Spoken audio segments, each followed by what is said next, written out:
Hello guys, today I'm gonna show you how to reset your iPhone.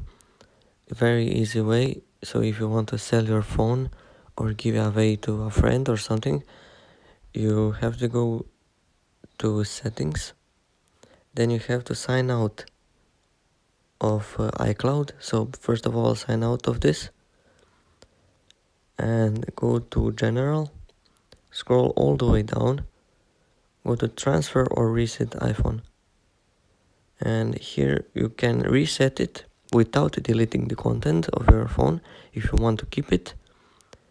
And here if you want to reset everything and erase everything. So for example, you want to just to reset, you don't want to lose anything, go to reset only. If you want to erase everything, you go to this one. And I'm not gonna do this because if I delete this, my phone is gone. Yeah, so that's it, how you reset it. So you sign out of iCloud and then you go to general, all that stuff. So that's it. Thanks for watching. See you next video. Bye. Subscribe for more videos.